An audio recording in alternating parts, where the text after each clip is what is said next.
Welcome back to another episode of Inside Voices, a teacher podcast made by teachers for teachers. I'm your host, David. And I'm Laura.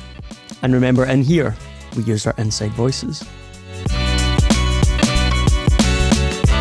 So this week we're going to be talking about teacher retention and keeping teachers in the profession. It's not a great landscape at the moment, to be honest. Can you just set the scene a little bit, Laura? I've got some stats and stuff that I can bring out, but what, from your opinion, do you think is the scene for kind of teacher retention, employment, that kind of thing? I think you've kind of got polar ends of the spectrum at the minute. I think you've got people who are really wanting to get out and are, there's a lot on, if you've been on social media, there's a lot of, there's a huge Facebook page about leaving teaching and all the things people are going into. I think I can check how many people are in that in a minute, but there's thousands of people in this group. You see a lot of it on your kind of standard Facebook pages, Twitter, like it's on all forms of social media. Very, very much people who have a negative opinion of either, I don't know if it's how valued they are in education or if it's the workload, which is pretty unmanageable at times, or if it's to do with the kind of ever-changing landscape of expectations, the pressures of Ofsted and all of that stuff that comes with it.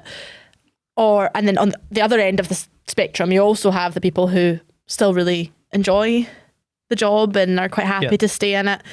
But I mean, I think any teacher out there would probably, and I'm speaking for everyone, but teachers have been in it for a couple of years. I wouldn't say in the first years, but in a couple of years, you'd probably be lying if you said you hadn't considered it at one point. Like, let's be realistic. Everyone has sat there and gone, what else could I do? What could I do with my degree? Yeah. What looks nice? What looks fun? And I don't know if that's just me that I haven't, this is my first kind of career job. So I've not been in a job where, I've worked in shops and things, but I'm always like, after a couple of years, I'm bored. I want to change my job. Yeah. So I don't know if that's just my opinion of it, but I think every teacher at some point has sat down and gone, can I work from home? This is, well, yeah, especially after COVID when all these people are still like hybrid working. A lot of people are working from home and getting that work-life balance a bit better. And I think teaching is just one of those jobs where a lot of people do it straight from uni as well. So they don't know the other side of it. Now that could go either way. So you could go into corporate and hate it and want to come back to teaching. Course, but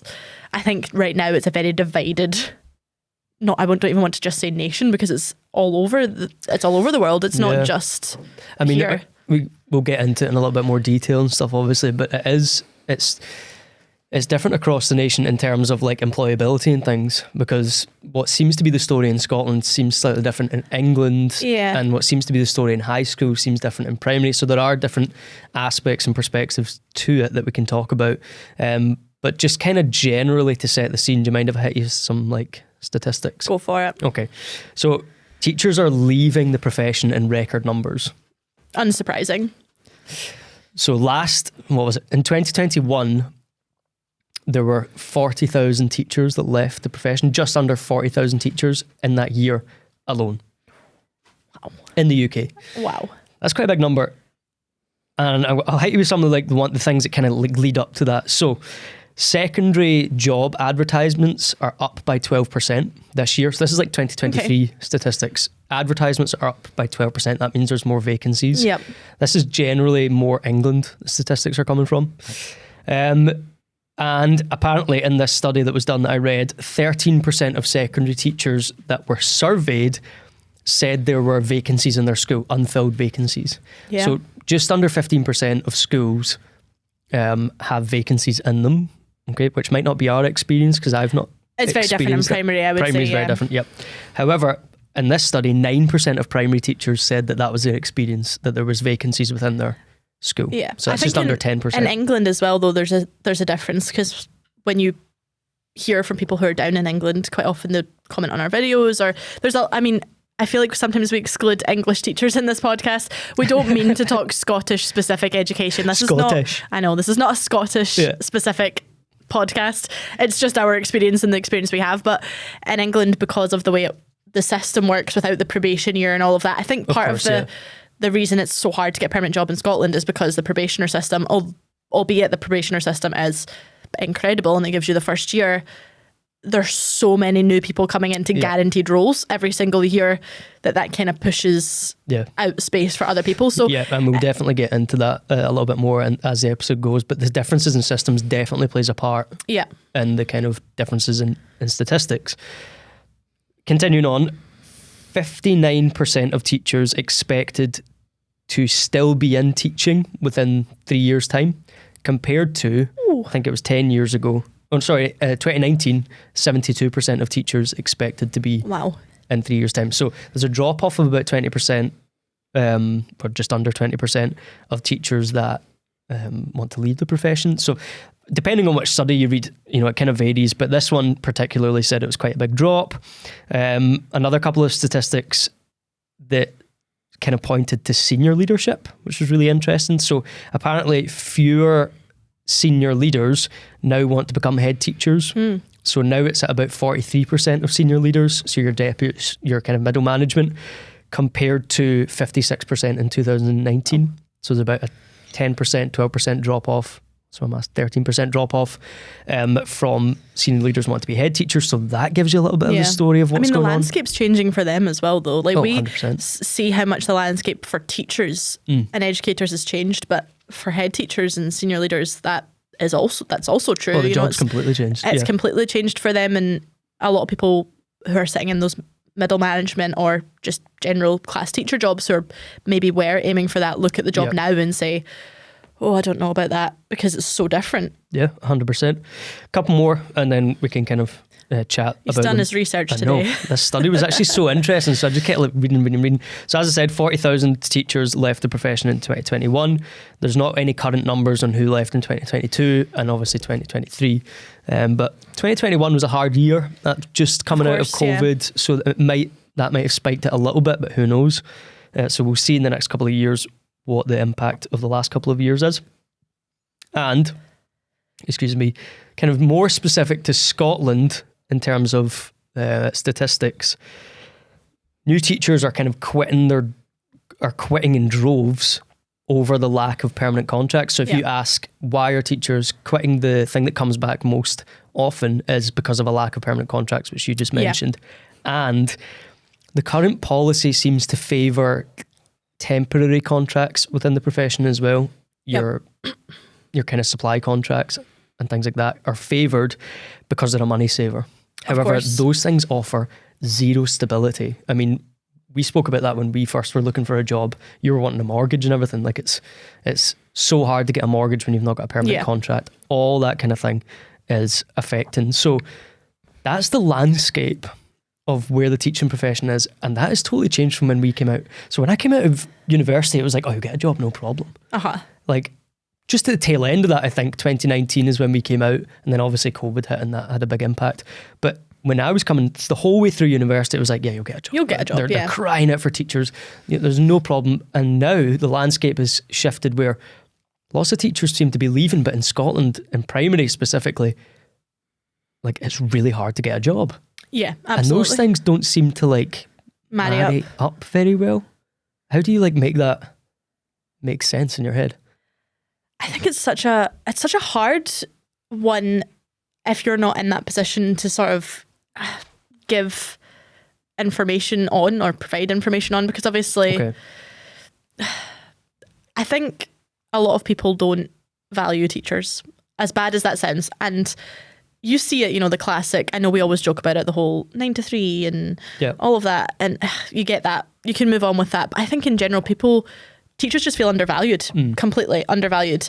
And especially to go and teach secondary, you have to be specifically trained to then go on and do that subject, whatever subject it is. So a lot of these people who are coming out with these subject-specific skills are looking at that job and saying, would I want to go in that job where I'm not valued and I'm pushed to the brink for little reward and also no sort of motivation to then go further into your career?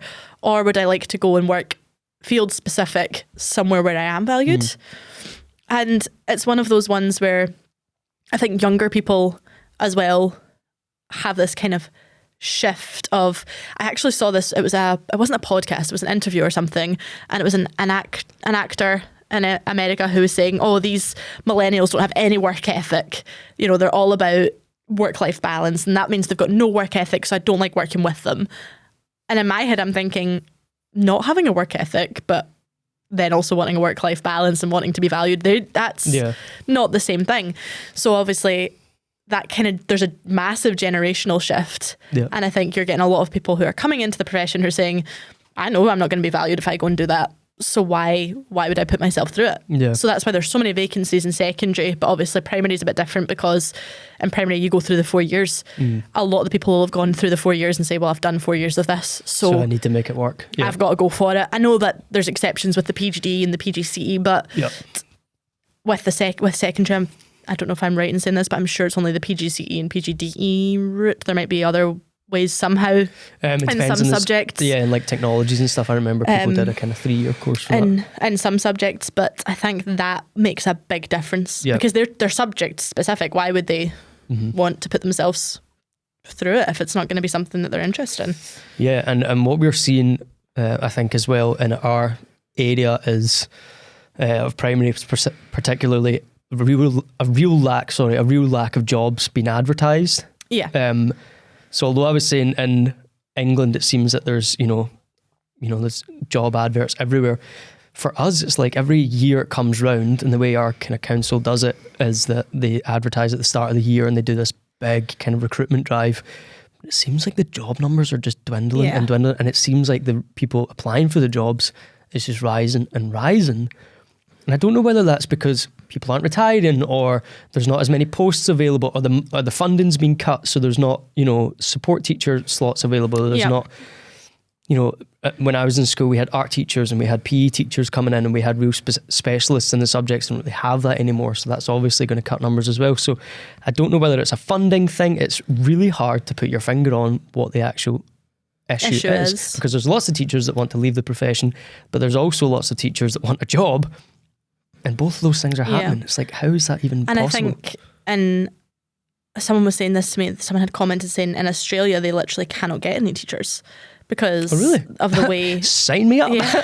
Of the way they're being treated over there. And I don't know if it's... Well, I don't know if it's treatment in terms of physical environment or if it's in terms of pay and all of those things. I don't know what it is, but it's becoming a bit of a crisis there. They actually cannot get teachers. Wow, I did not know that. And I think in America it's very similar situation. They're really struggling for teachers in America, but obviously in America it's a very different side of things in terms of pay and contract hours and totally. Obviously that all works completely different. So we don't need to arrive at 8:15 and then leave at 3:15. We are just 35 hours across the week. Some days you might work 8 hours, so one day you might work relaxed, 7.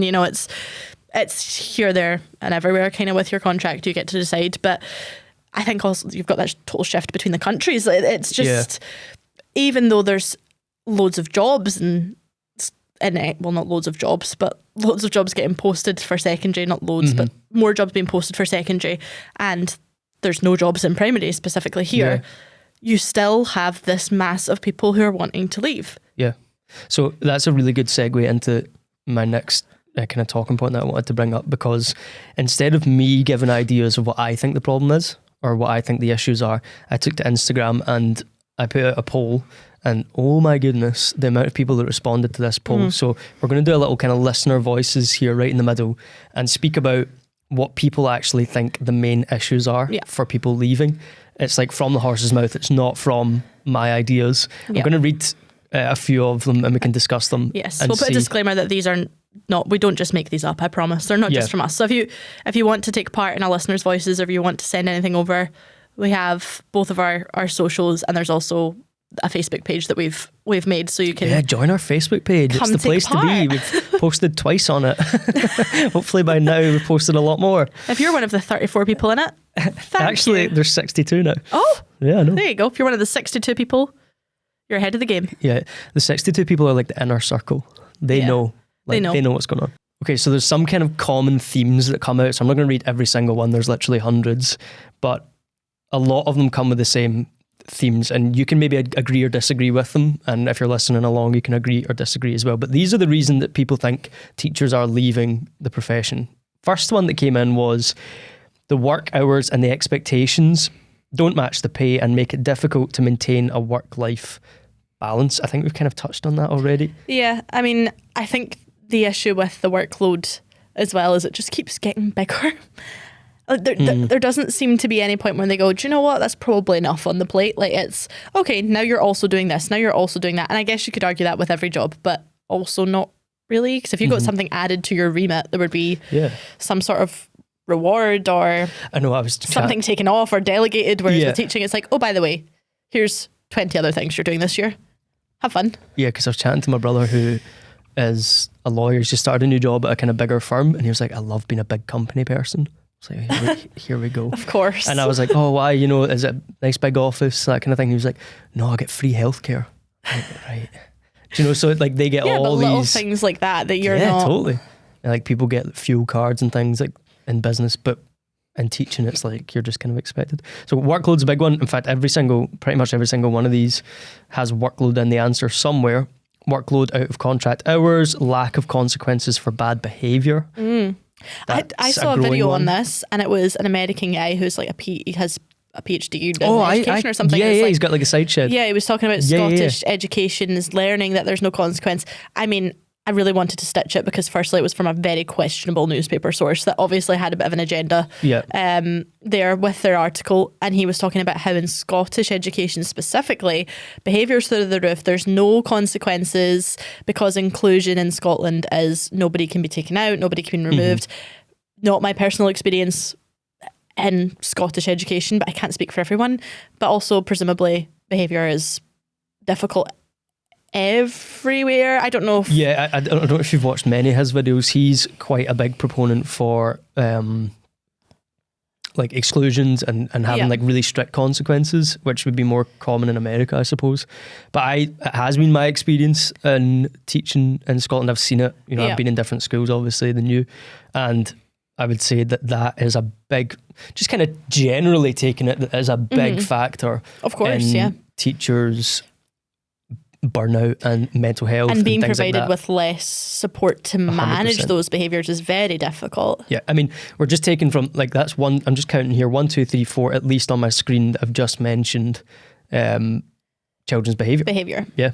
Becoming like a major issue for because you're fighting teachers. Fires all day. At the end of the day, you're fighting fires and you can't actually do your job. Yep. And then you feel guilty because there's 30 other kids in your class, or I'm not speaking about my class specifically, but you know, there are a percentage of other children in that class that you feel like you're letting down because you're spending 80% of your day fighting fires with 1 or 2 people. Yeah. Here's one here that's similar to what we've just spoken about, too many needs that we can't cater for. So a lot of teachers are feeling underprepared or underqualified to deal with the needs that are in front of them. I know I've certainly felt a kind of, what's the word?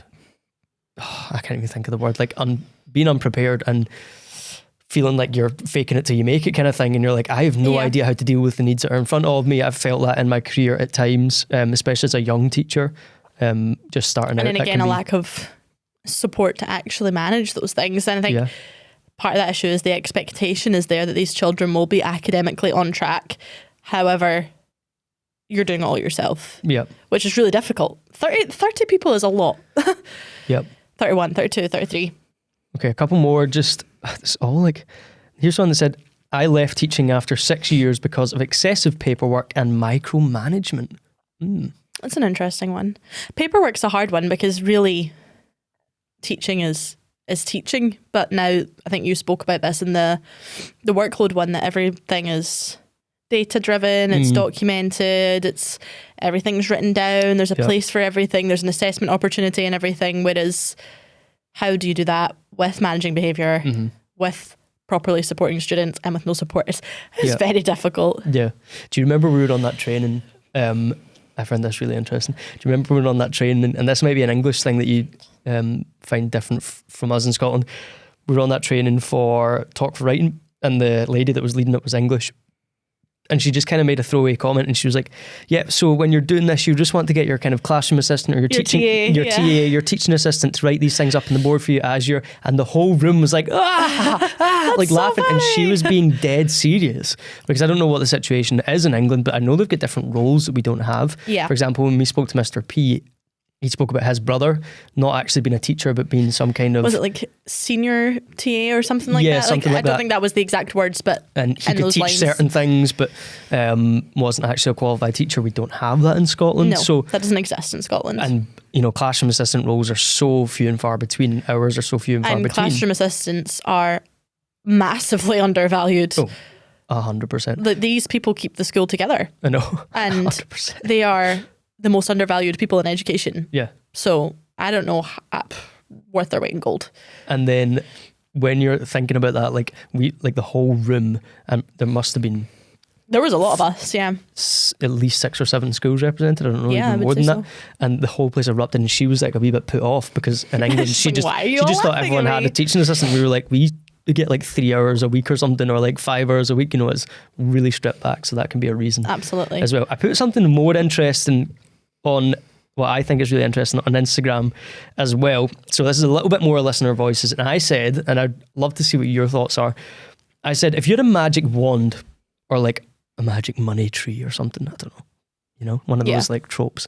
If you had one of those, what would you fix first of all about the education system or about the way that schools are set up to fix some of these retention issues specifically? I think I would ask... And a coffee machine doesn't count. Okay. Although, how good would a coffee machine be?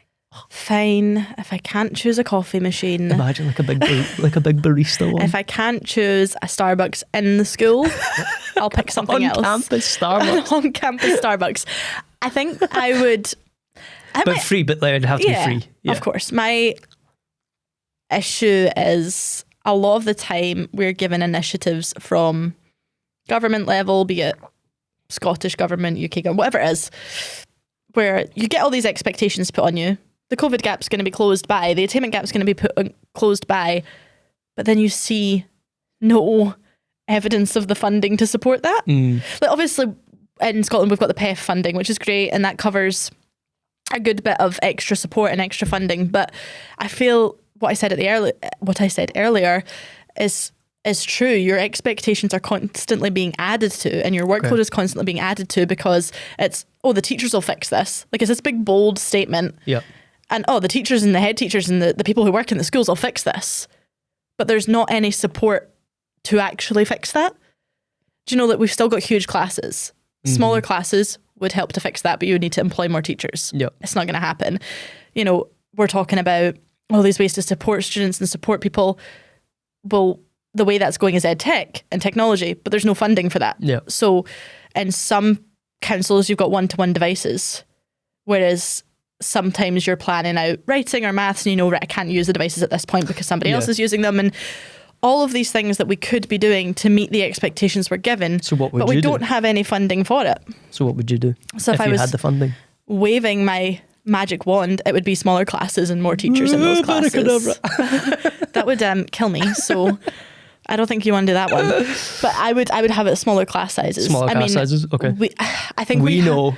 we have an interesting viewpoint on this one Yeah. because when we co-taught together one year and we had We a had class. like 2 primary We had sevens. they were a large year group that was split into 2. Yeah. And I had 20. Did you have 21 or 20? I think you had 21 and I had 20. Okay, either way, I had 21, you had 20. I can't actually remember. So in Scotland, that is a small class for an upper school. Yep. I have got 30 now. And the difference is that was a shock to the system last year because I had 27 last year. And that was, we were thinking about it this way as well. 7 extra students, right? Say I had 20, 7 extra students, 70 more minutes of parents' night. Yep. If you're marking 7 a more jotter, jotters 5 every time. minutes of an extra 100%. jotter. So that takes away your time. But also, in that 7 children, you could have so many more diverse needs that if you have smaller classes, you could also streamline a little better so that the classes can be a bit more even in terms of needs and in terms of differentiation. So you're not differentiating up 2 or 3 levels and down 2 or 3 levels. That's interesting. The first comment here. Support funding for more professionals to support and decrease class sizes. Decrease class. I agree with that person, whoever they may be. This is a good one as well. Another one said, improve support staff wage. They are invaluable and their pay doesn't reflect this. Oh yeah, Really absolutely. agree. Retweet. double click for like. Love heart, everything you can do. Again, smaller classes, an extra adult to facilitate play properly. That's an interesting one. I mean, we benefit this one from that with the commented like extra 5 adult too. times. The extra adult thing does make a massive difference, because if you were leading a lesson, I could be marking our stuff or prepping for another lesson. Like that makes a huge difference. Yeah, remember when we had, so we like split the class, and obviously there was 2 of us in an open plan base with 40 kids. So sometimes it would be like, right, I'm going to teach this to everyone if you want to just crack on and with planning the maths, get or like planning on the maths. And it was such like that teacher work-life balance that year was the best year, because we could totally split all tasks. Now, lots of people get that when they have a stage partner. We don't have that because we're single stream the whole way through the school. I remember that in my first year, having a stage partner was easier because you could plan certain things and you could work together and things like that. So we have that disadvantage, but yeah. Oh, this is interesting. Again, more support staff. This person would get rid of standardized testing. That would be I think that's probably one. more. And we do standardized testing here, but it's not. I think in England the SNSAs, they don't call them that. Yeah, their SATs are used, aren't they, for what high school they go to? That's Whereas just, we don't. Yeah. They don't determine.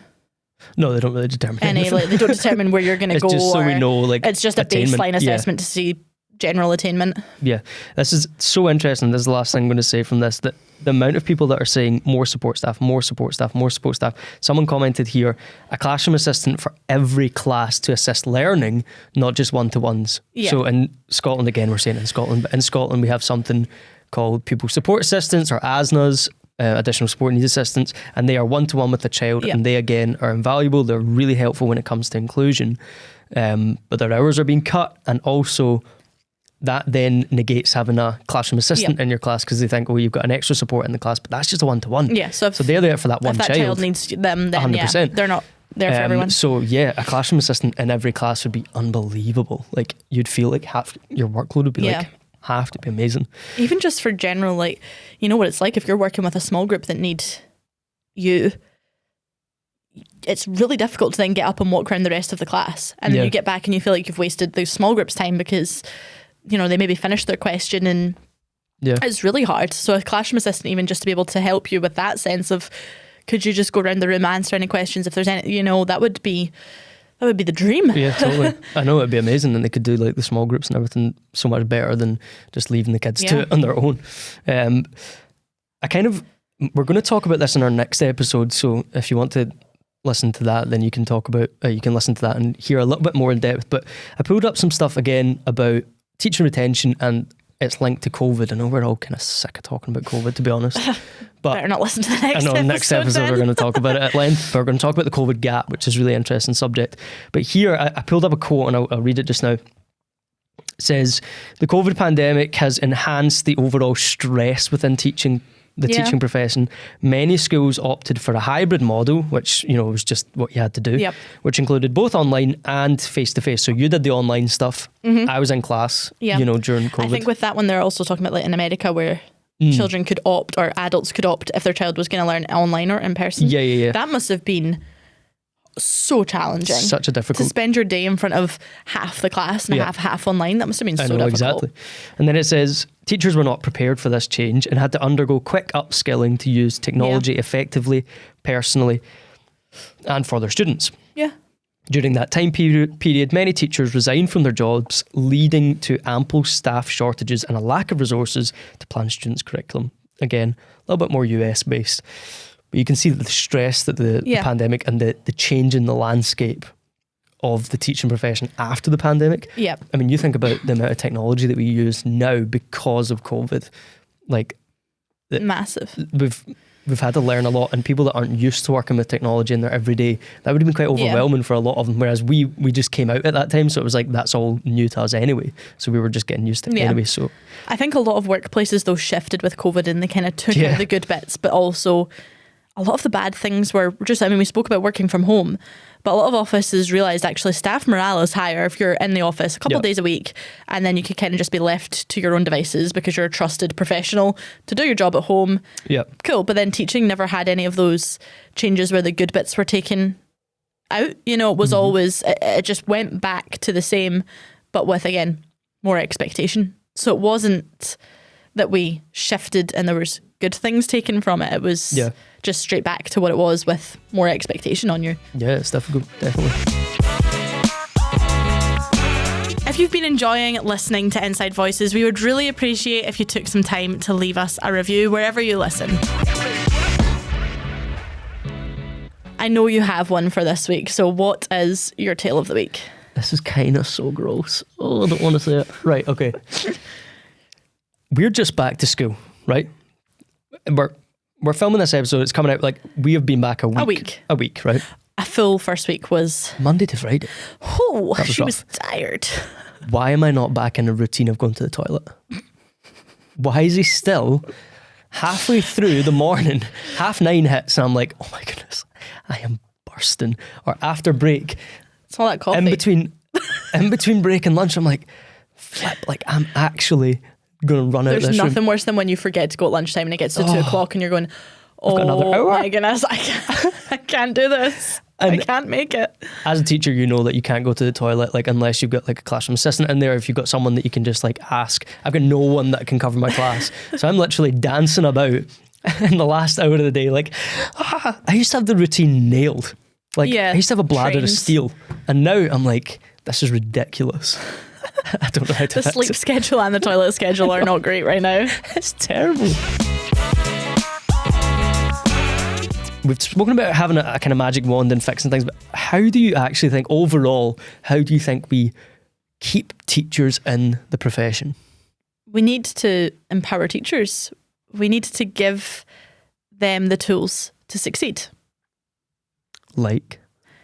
Everything we've spoken about, the funding, the support, the value in the fact they are a trained professional. I think that's a really interesting point, the value. When you're in your career, you want to feel like you're going somewhere, don't you? You're making a difference. Lots of teachers get into the profession and say, I want to get into the profession, I want to make a difference. You know? And a lot of teaching is self-motivation as well, because there's not a kind of intrinsic reward. Yeah. Obviously you're paid a wage. People have argued that is your reward, but in other situations, if you work in banking, financing, sales, you sell X, you get Y. You know, you might get an increased bonus, you might get a little treat here and there, you know. Who knows? Free dental. But there's no intrinsic reward in teaching. So it's self-motivation. Extrinsic.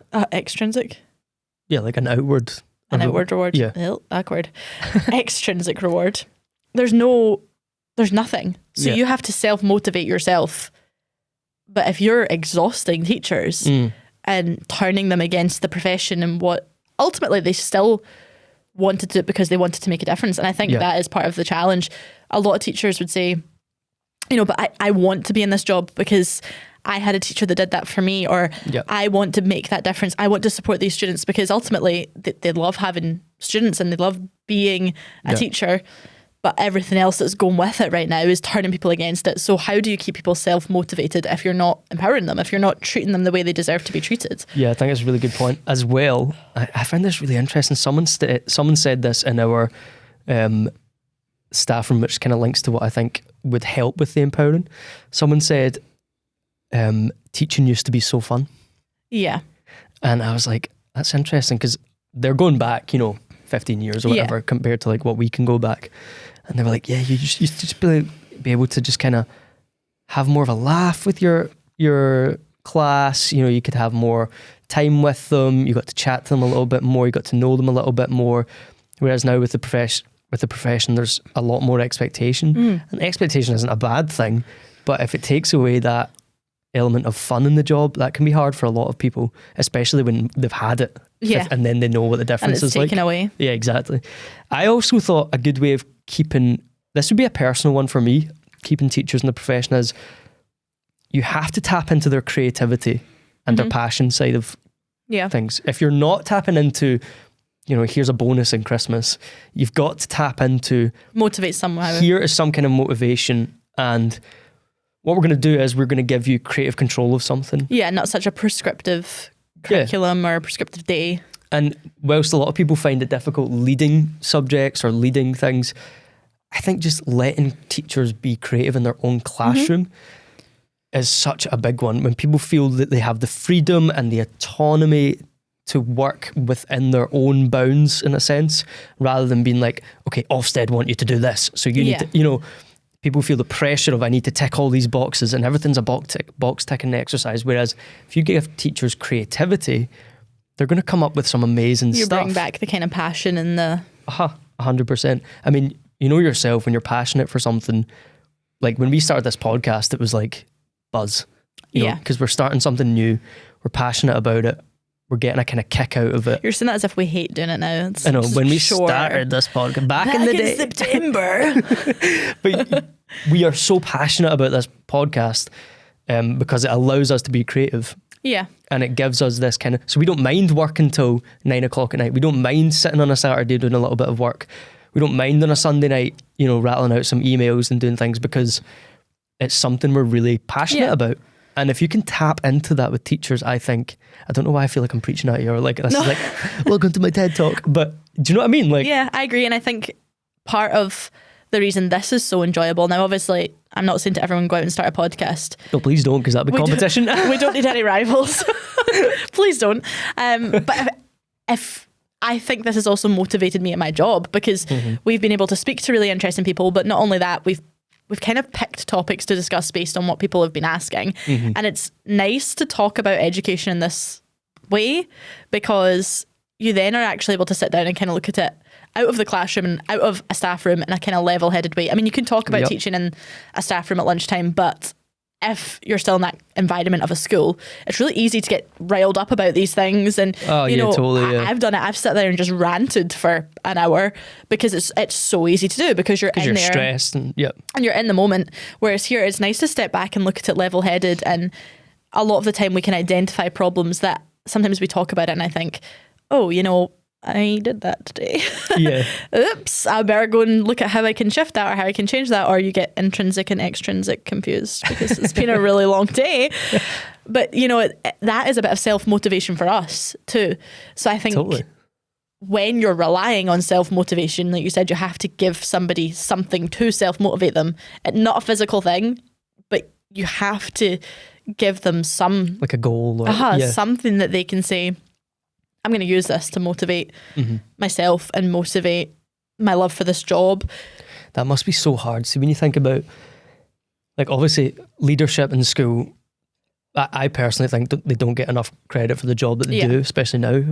You know, I'm not just saying that because that sounds so like such a suck up, but do you know what I mean? Like, I've got some family that are in leadership. I know what the job entails, but it must be such a hard thing to do for leaders to pick out the talents of their staff. And think, okay, they are really artistic. You can work with this, you can work with that. I'm going to give you a project here. Or they are really like a positive person. I'm going to get them in a leadership kind of thing. It must be That's why I changed my name from that positive teacher, because it wasn't going that way.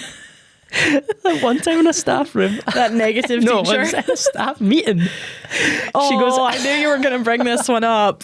She's literally called on Instagram and TikTok. Her name was that positive teacher, and she goes in a staff meeting, I'm not really a positive person, like in front of the whole staff. For context, that was one of those things you definitely shouldn't have said out loud, right? No. It was one of those moments where the inner demons won, and it'd been a long day, and then I realised I said it when everyone was staring at me. And it was something like nurture or something we were talking about. It's almost like, how can you, or what do you feel positive about? And I just went, I'll be honest, I'm not that positive of a person. In front of the whole staff, and everyone was everyone turned around, and once somebody just went, I can't believe you've just said that out loud. And everyone did laugh, but it's one of those ones like, I can't believe I've just said that out loud. I'm so sorry. So that was an internal thought. She goes and changes her TikTok name. Yeah, that's why it's Teacher with Mrs. F now. So yeah, finding that point of passion, that kind of touch point where a teacher is excited about the job again is difficult to do, but I think that keeps teachers in a role essentially. And also, so many comments about workload. I mean, Class sizes, cut them down. Cut the class sizes, and you've got to Anybody's think listening about. to this who has the power to do so, Yeah, I was please going to say do. Nicola Sturgeon, but she's not even. Thanks for tuning in to another episode of Inside Voices. Come back next week where we're going to be talking about the COVID gap and how it's affected our teaching. And remember, in here, these are Inside Voices.